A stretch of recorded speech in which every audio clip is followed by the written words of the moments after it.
नमस्कार दोस्तों, स्वागत है आपका हमारे YouTube चैनल जीके ट्रैकर पे। देखिए फ्रेंड्स, आज के इस वीडियो में हम बात करेंगे सामान्य ज्ञान के उन क्वेश्चंस के बारे में जो आपके प्रीवियस ईयर क्वेश्चन है। हाल ही में किसी ना किसी एग्जाम के अंदर ये क्वेश्चन पूछे गए हैं। देखिए, जीके की हमारी जो नॉर्मल सीरीज है एनसीईआरटी सार संग्रह, वो चल रही है, वो कंटिन्यू रहेगी। लेकिन साथ में उसके आपको जो जीके के प्रीवियस ईयर क्वेश्चन है, हाल ही में जो एग्जामों के अंदर पूछे गए प्रश्न हैं, उनको भी पढ़ते हुए चलना है। तो उसके लिए उन प्रश्नों को कवर करने के लिए हम इस सीरीज को यहाँ पे शुरू की है और इसके अंदर इन क्वेश्चनों को हम कवर करेंगे, एक्स्ट्रा फैक्ट के साथ इनको देखेंगे। क्योंकि ज़्यादातर एग्जामों के अंदर वही क्वेश्चन रिपीट होते हैं जो या तो अदर स्टेट में पूछे गए हों या फिर किसी अलग डिपार्टमेंट के द्वारा, चाहे वो एसएससी हो, रेलवे हो, इनके द्वारा पूछे गए हों। जीके के वो क्वेश्चन आपको यहाँ पे मिलेंगे।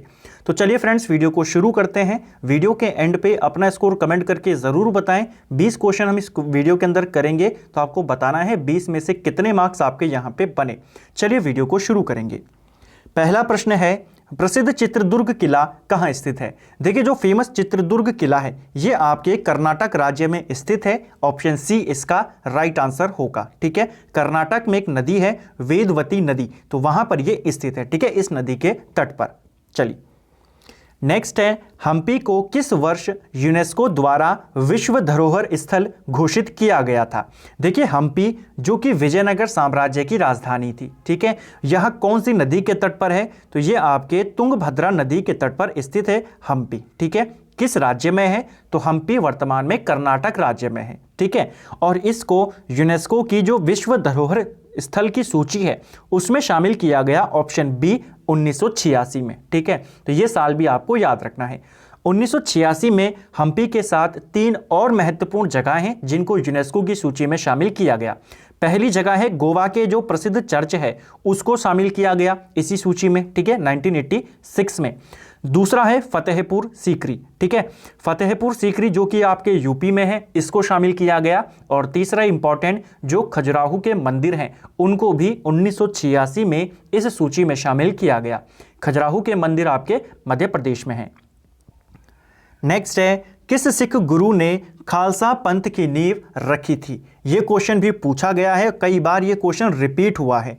देखिए, खालसा पंथ की नींव गुरु गोविंद सिंह ने रखी थी 1699 के अंदर। ठीक है, कई बार वर्ष पूछा जाता है, कई बार सिख गुरु का नाम पूछा जाता है। ठीक है, तो अगर आपको खालसा पंथ पूछें तो गुरु गोविंद सिंह 1699, और अगर आपको अकाल तख्त पूछें कि अकाल तख्त का निर्माण किसने करवाया था, तब होगा आंसर गुरु हरगोविंद जी। ठीक है, चलिए नेक्स्ट है, बारदोली में किसान आंदोलन कब शुरू हुआ था? देखिए, बारदोली में जो किसान आंदोलन हुआ, जिसे हम बारदोली सत्याग्रह भी कहते हैं, यह हुआ आपके 1928 के अंदर। ठीक है, इसका नेतृत्व किसने किया था? इस आंदोलन का नेतृत्व किया था सरदार वल्लभ भाई पटेल ने। ठीक है, यहाँ पे अंग्रेजों ने कर वृद्धि कर दी थी, वल्लभ भाई पटेल ने उसका विरोध किया। बाद में अंग्रेजों को जो उन्होंने वो कर वृद्धि करी थी वो वापस लेनी पड़ी।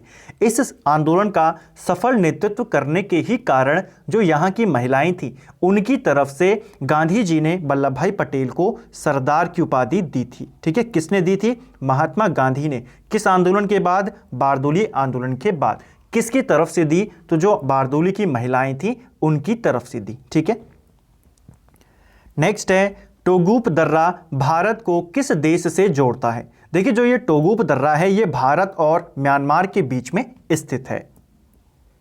नेक्स्ट है, हर घर जल के लक्ष्य के साथ प्रधानमंत्री द्वारा जल जीवन मिशन कब शुरू किया गया?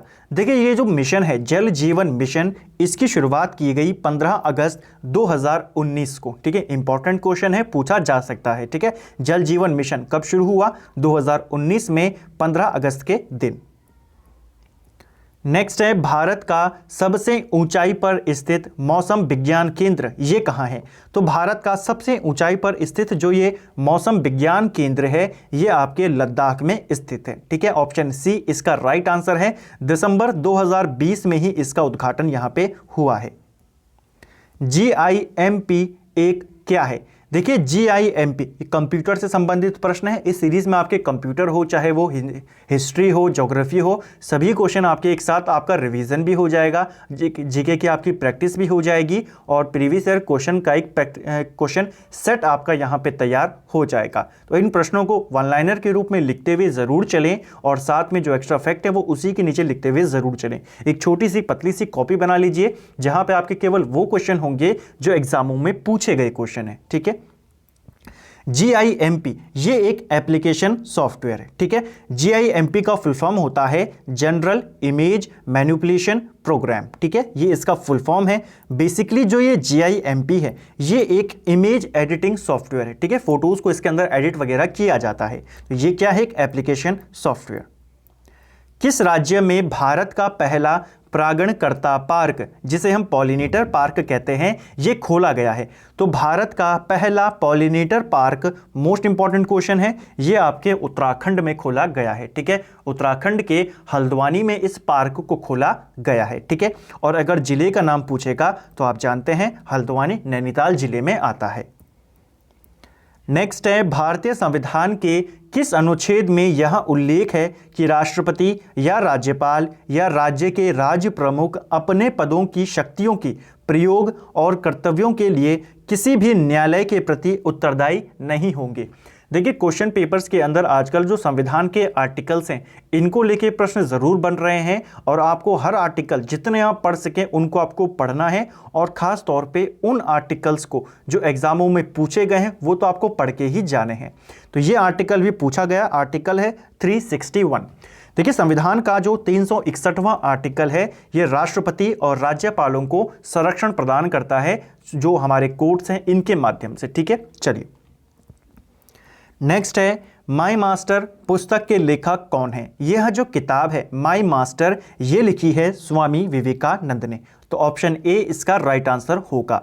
इसके अलावा स्वामी विवेकानंद की कुछ अन्य किताबें और हैं, जैसे एक है ज्ञान योग, कर्म योग, राजयोग। ठीक है, तो ज्ञान योग हो गया, कर्म योग हो गया और राजयोग, ये तीनों किताबें किसकी हैं? स्वामी विवेकानंद की। ठीक है, स्वामी विवेकानंद का मूल नाम भी पूछा जाता है, तो इनका मूल नाम था नरेंद्रनाथ दत्त। ठीक है, नेक्स्ट है, महाराष्ट्र और छत्तीसगढ़ के, इसको के कर देना, महाराष्ट्र और छत्तीसगढ़ के किस त्यौहार में कृषि पूजा के लिए बैल और अन्य मवेशियों का उपयोग होता है? राइट आंसर होगा ऑप्शन ए पोला त्यौहार। ये भी हाल ही में क्वेश्चन पूछा गया है, SSC GD का जो पेपर हुआ अगस्त 2021 में, वहां पर यह क्वेश्चन पूछा गया था। अब देखिए इस क्वेश्चन को कैसे घुमा के पूछ सकता है। पहला आपको पूछेगा पोला त्यौहार किस राज्य में मनाया जाता है? तो बेसिकली ये आपके महाराष्ट्र, छत्तीसगढ़ और मध्य प्रदेश यहाँ पे मनाया जाता है। इस त्यौहार में मुख्यतः जो बैल होते हैं इनको सजाया जाता है, इनकी पूजा यहाँ पे की जाती है। ठीक है, तो ये आपको ध्यान रखना है पोला, या फिर ऐसे पूछेगा बैलों को किस त्यौहार में सजाया जाता है? पोला त्यौहार में। नेक्स्ट है, मुगल प्रशासन के संदर्भ में अबवाब की सबसे उपयुक्त परिभाषा क्या है? देखिए, मुगल शासन काल से लेकर भी लगातार प्रश्न पूछे जाते हैं। यहाँ पे प्रश्न है कि मुगल प्रशासन में जो ये शब्द होता था अबवाब, इसकी क्या परिभाषा, ये किससे संबंधित होता था? राइट आंसर है ऑप्शन बी, जमीन पर मूल लगान से अधिक और अतिरिक्त लगाया जाने वाला जो कर होता था, जो टैक्स होता था, उसी को अबवाब कहते थे। ठीक है, किसी जमीन पे अगर नॉर्मल से ज्यादा टैक्स लिया जाता है, वो जो एक्स्ट्रा टैक्स है उसी को कहा जाता था अबवाब। ठीक है, नेक्स्ट है, पेपारा वन्यजीव अभयारण्य निम्न में से किस राज्य में स्थित है? देखिए, वन्यजीव अभयारण्य भी पूछे जाते हैं, नए नए वन्यजीव अभयारण्य ज़्यादा पूछे जाते हैं अब। ठीक है, पुराने वाले तो लगभग सभी को याद है, अब वो नए नए खासतौर पे दक्षिण भारत के पूछता है। तो पेपारा वन्यजीव अभयारण्य आपके केरल राज्य में स्थित है। ऑप्शन सी इसका राइट आंसर होगा। नेक्स्ट है, माइक्रोसॉफ्ट वर्ड का पहला संस्करण किस वर्ष लॉन्च किया गया था? देखिए, MS वर्ड का जो पहला संस्करण था 1.0 ये जो लॉन्च किया गया 1983 में। ठीक है, कब लॉन्च किया इसको? 1983 में। देखिए, हमने कंप्यूटर की मास्टर वीडियो बनाई थी जिसमें हमने कंप्यूटर के जितने भी बेसिक क्वेश्चन है सभी क्वेश्चन और MS word, MS Excel, MS PowerPoint, computer programming सभी पॉइंट्स के ऊपर हमने वहां पे बात की थी। तो अगर आप कंप्यूटर को आपने अभी तक नहीं पढ़ा है तो आप उस वीडियो को देख सकते हैं। कंप्यूटर से पूछे जाने वाले लगभग सभी प्रश्न आपके वहां पे कवर हो जाएंगे। ठीक है, और MS वर्ड, ऑफिस और एक्सेल इनको भी हमने वहां पे डिटेल में पढ़ा है। नेक्स्ट है, खेती के किस रूप को स्लैश एंड बर्न कृषि कहा जाता है? तो स्लैश एंड बर्न कृषि ये कहा जाता है पारंपरिक निर्वाह खेती को। ठीक है, देखिए जो खेती की झूम कृषि है, स्थानांतरित कृषि है, उसी का ये एक प्रकार है स्लैश एंड बर्न। किसे कहते हैं? पारंपरिक निर्वाह खेती को। नेक्स्ट है, सकेवा किस राज्य में मनाया जाने वाला एक धार्मिक त्यौहार है? तो देखिए जो सकेवा है ये आपके सिक्किम में मनाया जाता है। ठीक है, तो सकेवा आपके सिक्किम के अंदर मनाया जाने वाला एक प्रसिद्ध धार्मिक त्यौहार है, ये पूछा जा सकता है। ठीक है, और हाल ही में पूछा भी गया है। निम्नलिखित में से कौन सी पहाड़ी असम में स्थित है? तो असम के अंदर इनमें से आपने बताना है कौन सी पहाड़ी स्थित है। राइट आंसर है ऑप्शन सी, कार्बी ओंगलोंग पहाड़ियां। जो ये पहाड़ियां हैं ये आपके असम में स्थित हैं। ठीक है, अगर बात करें अन्य पहाड़ियों की, चाहे वो जावड़ी पहाड़ी हो, शेवराई की पहाड़ी, ये दोनों भी पूछी गई हैं एग्जाम के अंदर कि कौन से राज्य में हैं, तो ये दोनों के दोनों आपके तमिलनाडु में स्थित हैं। ठीक है, शेवराई पहाड़ी ज़्यादा इंपॉर्टेंट है, पूछी गई है, कहाँ है? तमिलनाडु में है। और कार्बी ओंगलोंग पहाड़ियाँ ये कहाँ हैं? तो ये आपके असम में है। नेक्स्ट है, किस तरह की फाइल में .png एक्सटेंशन का प्रयोग होता है? ठीक है, .png ये एक्सटेंशन किस में लगा होता है? तो जो आपकी इमेज फाइल्स होती हैं, फोटोज होती हैं, उनका एक्सटेंशन होता है .png। ठीक है, इसका फुल फॉर्म भी पूछा जा सकता है। .png का फुल फॉर्म होता है यहाँ पे पोर्टेबल नेटवर्क ग्राफिक्स। ठीक है, पोर्टेबल नेटवर्क ग्राफिक्स इसका पूरा नाम होता है, आपको ये भी याद रखना है। अंतिम प्रश्न है आज का इस वीडियो का हमारा, धारवाड़ का पठार किस राज्य में स्थित है? देखिए धारवाड़ का जो पठार है इंपॉर्टेंट पठार है, लगातार पूछा गया पठार है। ठीक है, ये भी रिपीटेड क्वेश्चन है। तो धारवाड़ का पठार आपके कर्नाटक राज्य में स्थित है। ऑप्शन सी हमारा सही आंसर होगा। देखिए इसी धारवाड़ के पठार के पश्चिमी भाग में दो इंपॉर्टेंट पहाड़ियां हैं जो भी पेपर में पूछी जाती हैं। पहली है ब्रह्मगिरी की पहाड़ियां। ठीक है, आपको पूछेगा ब्रह्मगिरी की पहाड़ियां कहाँ हैं? तो ये आपके कर्नाटक में है। दूसरा बाबा बुदन की पहाड़ियां ये कहाँ हैं? तो ये भी आपके कर्नाटक राज्य में स्थित है। तो दोनों पहाड़ियां और ये पठार कहाँ हैं? कर्नाटक में स्थित है। तो फ्रेंड्स ये थे हमारे जीके के प्रीवियस ईयर क्वेश्चन। उम्मीद करता हूं आपको क्वेश्चन अच्छे लगे होंगे और साथ ही आपने सभी क्वेश्चनों को अच्छे से सॉल्व किया होगा। अपना स्कोर कमेंट करके ज़रूर बताएं और अगर आपको ये वीडियो पसंद आया है वीडियो को लाइक ज़रूर करें और चैनल पर अगर आप नए हैं तो चैनल को भी सब्सक्राइब करके बेल आइकन को ज़रूर प्रेस करें।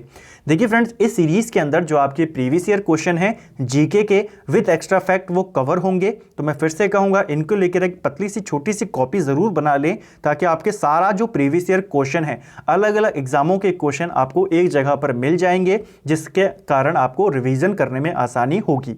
ज़्यादातर एग्जाम खासतौर पर अगर हम उत्तराखंड की बात करें तो आपके जो एसएससी में क्वेश्चन पूछे जाते हैं वो रिपीट हो जाते हैं यहाँ पर, या फिर जो यूपी के अंदर जो एग्जाम होते हैं वहाँ से जीके के क्वेश्चन यहाँ पर रिपीट हो जाते हैं। तो अभी हमने जीके के लिए सीरीज को शुरू किया है, जल्दी ही हिंदी के लिए भी हम जो हिंदी के प्रीवियस ईयर क्वेश्चन है यानी कि हिंदी के वही क्वेश्चन जो अलग अलग एग्जामों में पूछे जाते हैं उनको भी हम यहाँ पे कवर करेंगे हर वीडियो के अंदर।